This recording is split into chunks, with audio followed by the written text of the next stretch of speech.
Hi everybody and welcome back to Syllabus Stories, where we go through all the information in the syllabuses with you and help teach you the pattern interpretations and their meanings. So today we are focusing on 6th cup green belt and the pattern is WonHyo. Now, WonHyo has got 28 movements in it and it was named after the Buddhist monk WonHyo, who basically went around spreading Buddhism until his death in 686 AD. Now, the long version, and it is actually a story about conscience. So, WonHyo was actually a soldier to begin with during the Three Kingdoms War in the 7th century of Korea. A very, very important time for Korea, actually, and its unification. Now, after a while, he deserted his army because he got fed up of watching his friends die, and fed up with the warfare, and went off to the mountains, found a Buddhist temple, and studied there for many, many years. Now, him and a friend of his who was there, and himself, after their master died, thought, right, we need to go and find another master, continue our learning, continue our study, continue our teachings. And so they decided to go to China, to a Buddhist temple over there. Now, they were travelling across the desert between Korea and China, sort of around Mongolia area. And as they did, they stopped out to camp for the night. And WonHyo woke up in the middle of the night and it was absolutely pitch black. You couldn't see a thing. Now, he was so thirsty, he was so parched, he really, really needed a drink.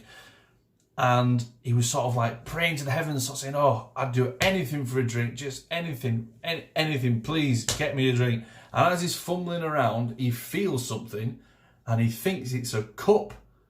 He's like, oh my God, they've provided me what I needed. There's a cup of water there. So he grabs it up and he drinks it.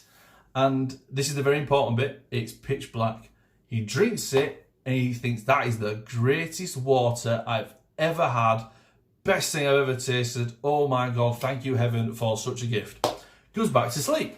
Now, when he wakes up, he sees the cup, and he realizes it's actually a human skull. And he sees it and it's got fleshy bits still hanging off it. It's got scummy water inside it, it's stagnant. It's got little flies and bugs. Don't know how he didn't notice this, to be fair. But he had like flies and bugs and stuff and horrible stuff floating in the water. And he thought,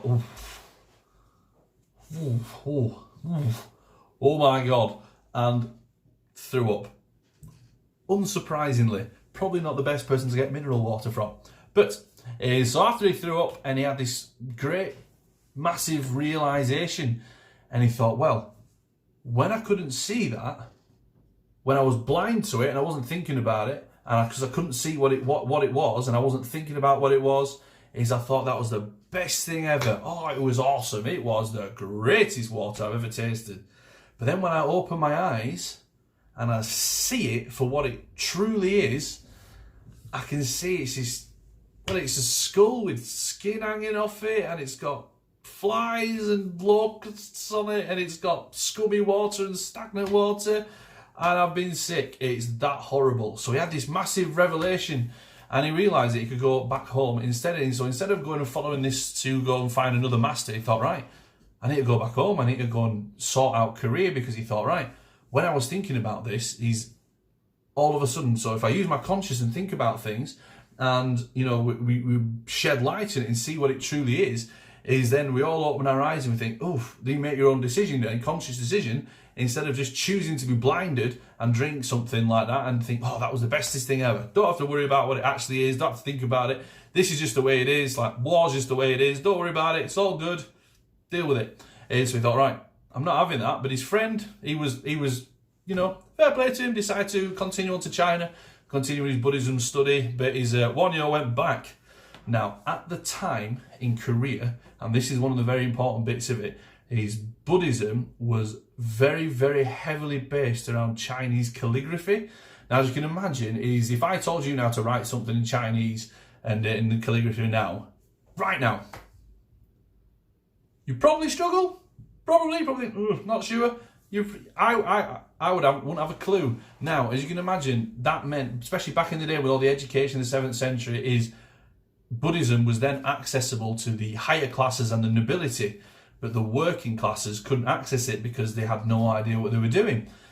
So he changed Buddhism over there to a simple form of prayer. So everybody could access it. Everybody could do different things. So he changed the structure of the way it went. And so he changed it from studying Chinese calligraphy to, prayer and reflection and, Buddhism things. So he went around spreading that around Korea, started and he unified the Silla dynasty behind one religion. Silla dynasty being the small one at the bottom where the Hwarang warriors presided. Now, the Hwarang, off they went and sort of, took everybody out and unified Korea. And one of the key things, and WonHyo played a key role with this, is, as you can imagine, after wartime, everyone's united, but it gave everyone a common goal, a common thing together. It was hugely popular, his new wave of how to, of Buddhism, and they all took it up, and it helped actually settle the peace and help with the unification of Korea, WonHyo, and then so he carried on spreading that. Was great friends with the Korean king as well, and until he died in 686 AD. So very important man, spreading around the message of conscience, using your mind as well. Went home, was determined to help resolve the conflicts and problems in Korea, and found a way to do it. So yeah. What a bloke.